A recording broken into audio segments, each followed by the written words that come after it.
भाई सिर्फ सुन्नियों की मस्जिद देखो। भाई मस्जिद तो मस्जिद होती है, चाहे सुन्नी की हो या वहाबी की हो या देवबंदी की हो। क्या साहबा ने भी अपने आप को सुन्नी देवबंदी वहाबी कहा?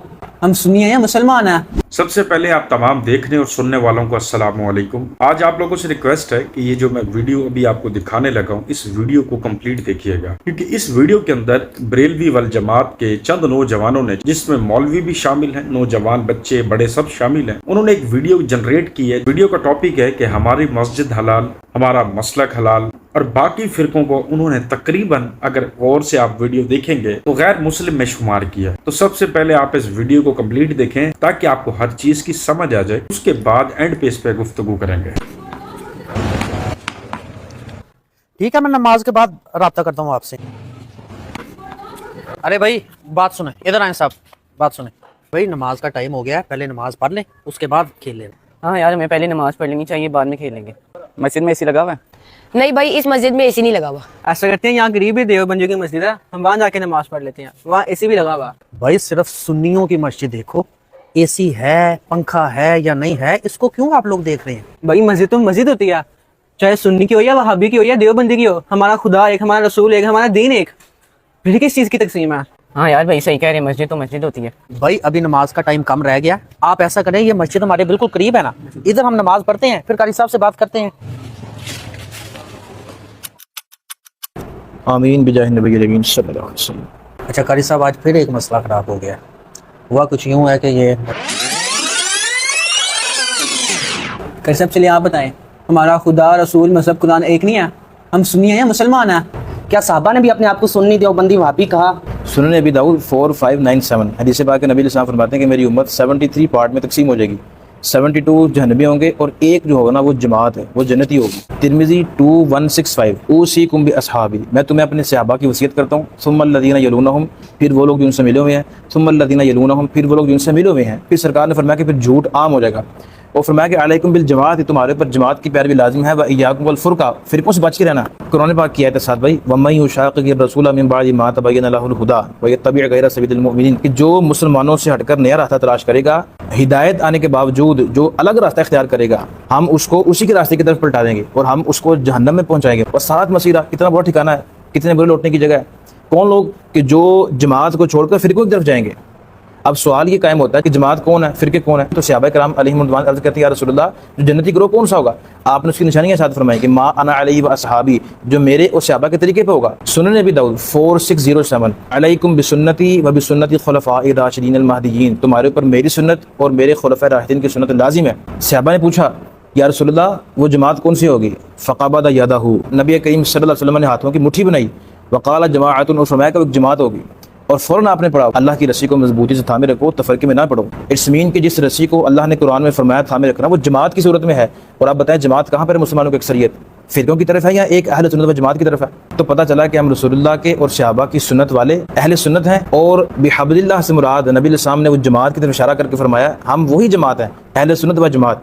यही नाम सहाबा कराम के अंदर भी था। हज़रत अली रज़ियल्लाहु अन्हु के दौर के अंदर सबसे पहला फ़िरका लॉन्च हुआ था खारिजियों का। मुक़द्दमा सही मुस्लिम हदीस 27, इमाम इब्न सीरीन फरमाते हैं कि जब लोगों के अंदर गुमराह फ़िरके लॉन्च होना शुरू हो गए, अब हम हदीस लेते वक्त पूछते कि भाई तुम कौन हो? सम्मू लना रिजालकुम, अपने रिजाल के नाम बताओ। हदीस किससे मरवी की है? फ़युनज़रु इला अहली सुन्नती फ़युख़ज़ु हदीसुहुम, तो देखा जाता है कि वो बंदा अहले सुन्नत में से है तो उसकी रिसवा हम ले लेते। फ़युनज़रु इला अहलिल बिदअ, और देखा जाता है कि ये बंदा गुमराह फ़िरकों में से है, बिदअती है, उसकी रिसवा हम ना लेते। तो ये मेरा तो सहाबा कराम का भी था। और आखिर में इतनी मज़ेदार बात है ना, यकीन करें दिल खुश हो जाएगा आपको अपने कीदे के ऊपर। यौम तबयद्दु वजूहुन व तस्वद्दु वजूह, जिस दिन कुछ चेहरे ब्राइट होंगे, कुछ स्याह होंगे। हज़रत अब्दुल्लाह बिन अब्बास रज़ियल्लाहु ताला अन्हु इसकी तफसीर में फरमाते हैं, तफसीर इमाम इब्न अबी हातिम जो कि 327 हिजरी में फ़ौत हुए हैं, वो फरमाते हैं कि अब्दुल्लाह बिन अब्बास फरमाते हैं, जिस दिन लोगों के चेहरे सफ़ेद होंगे, किसके होंगे? तबयद्दु वजूह अहले सुन्नति वल जमाअती, अहले सुन्नत के चेहरे उस वक्त रोशन होंगे।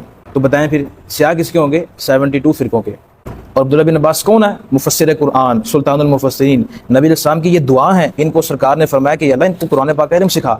सहाबा इनसे पूछते थे तफसीरें आके, और उलमा का इसके ऊपर इत्तिफाक है कि सबसे बेहतरीन नंबर 1 तफसीर इब्न अब्बास रज़ियल्लाहु ताला अन्हु।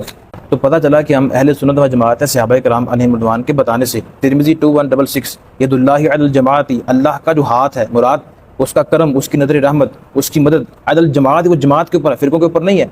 الحمدللہ ہم بائی برتھ ہی اہل سنت و جماعت ہیں، وہ کا جو صحابہ کرام علیہم رضوان کا اسٹیٹس تھا۔ تو یہ میں نے ابھی آپ کو جھلک دکھائی ہے حدیثوں کی، آپ میرے پاس آئیں، تشریف لائیں فری وقت کے اندر، انشاءاللہ آپ کو میں کتابوں سے چیزیں نکال کے دکھاؤں گا ساری۔ آپ نے ہماری بہت اچھی رہنمائی کی ہے۔ جی تو اب بتائیں کہ اب آپ کون سی مسجد میں نماز پڑھنا پسند کریں گے، سنیوں کی، وہابیوں کی، دیوبندیوں کی؟ اب اسی تو دور کی بات، بھلے پنکھا بھی نہ ہو لیکن نماز میں سنی مسجد میں ہی پڑھوں گا۔ اب اس ویڈیو کو دیکھنے کے بعد آپ لوگوں کو شاید یہ محسوس ہو رہا ہوگا کہ ان لوگوں نے اپنی ایک عدالت بنائی ہے جہاں پر وکیل بھی ان کے اپنے، ملزم بھی ان کے اپنے اور جج بھی ان کا اپنا، یعنی کہ اپنے سوال اور اس کے بعد اپنے جواب۔ اس بچے نے سوال ہی بہت خطرناک کیا ہے کہ کیا باقی مساجد اللہ کی نہیں ہے، اللہ کا گھر نہیں ہے؟ کیا باقی لوگ اللہ کا نام نہیں لیتے؟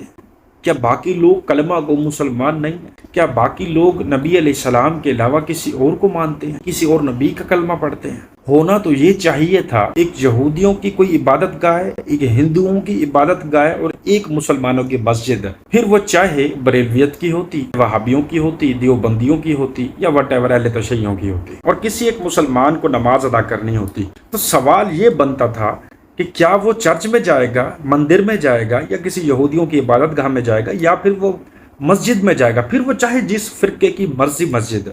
تو وہ مسلمان یہی جواب دیتا کہ بھائی میں پاگل ہوں، باقی 3 عبادت گاہوں میں جاؤں گا، میں تو مسجد میں جاؤں گا۔ مگر انفارچونیٹلی جو آپ علیہ السلام کو ڈر تھا کہ یہاں پر 73 فرقے بنیں گے، 72 جہنمی ہوں گے اور ایک جو حق سچ پہ ہوگا وہ جنتی ہوگا، ہم انہی فرقے واریت میں پڑھ کے ہم نے مسجدوں کو الگ الگ بنا لیا، بھائی وہابیوں کی، شیعوں کی، دیوبندیوں کی اور اہل سنت کی، اور ہر فرقہ اپنے آپ کو جماعت کنسیڈر کرتا ہے۔ سب سے زیادہ جو اپنے آپ کو جماعت میں کنسیڈر کرتے ہیں وہ یہ بریلوی حضرات ہیں۔ اب بچے کا جو سوال تھا، ہم اس سوال کی طرف واپس آتے ہیں کہ اللہ بھی ایک، رسول بھی ایک، دین بھی ایک، پھر یہ مساجد الگ الگ کیوں ہیں؟ تو وہاں پر اس مولوی صاحب نے حدیثوں کے ریفرنس تو بہت سارے دیے ہیں، مگر وہ ایکچولی پوائنٹ کے اوپر نہیں آیا۔ پھر ہم ان کے پیچھے یا اس مسجد کے اندر عبادت کیوں نہیں کر سکتے؟ اب تو یہاں تک شیڈیول بن چکا ہے بریلویت کے اندر کہ ہم پہلے یہ سوچتے تھے نا کہ چلو یار ہم دیوبندی امام کے پیچھے نماز نہیں پڑھیں گے، اہل حدیث امام کے پیچھے نماز نہیں پڑھیں گے، اہل تشیع امام کے پیچھے نماز نہیں پڑھیں گے، مگر کم سے کم اس مسجد میں، اس صف کے اوپر ہم اپنی نماز پڑھ لیں گے۔ مگر اب یہ شیڈیول بنا ہے کہ اس مسجد کا رخ بھی نہیں کرنا، مطلب خود سے بھی نہیں پڑھنی۔ تو یہ فرقہ واریت نہیں تو کیا ہے؟ آپ کو تو روکنا چاہیے تھا کہ بیٹا مندر میں جا کے نماز نہیں پڑھتے، گرجا گھر کے اندر نماز نہیں پڑھتے، یہودیوں کی عبادت گاہوں میں جا کے نماز نہیں پڑھتے، مسجد جو ملے، نماز کا ٹائم جا رہا ہو تو وہاں جا کے نماز ادا کرو۔ اب آ جاتے ہیں ان حدیثوں کی طرف جس پر مولوی صاحب نے کافی جو ہے وہ ہمیں حوالے دیے ہیں حدیثوں کے، کہ ہم اسی دین پہ چل رہے ہیں جو خلفائے راشدین کا تھا۔ کیا خلفائے راشدین آپ علیہ السلام کی قبر کو چومنا چاٹنا پسند کرتے تھے؟ کیا خلفائے راشدین آپ علیہ السلام کی قبر مبارک کو چومتے چاٹتے تھے؟ کیا قبر سے جا کے مدد مانگتے تھے؟ کیا قبر کو سجدہ کرتے تھے؟ کیا کسی خلفائے راشدین نے یا کسی ایک صحابی نے آپ علیہ السلام کی اس دنیا میں حیاتی کے وقت آپ علیہ السلام کے پاؤں میں گر کے سجدہ کیا، آپ کے پیروں کو چوما؟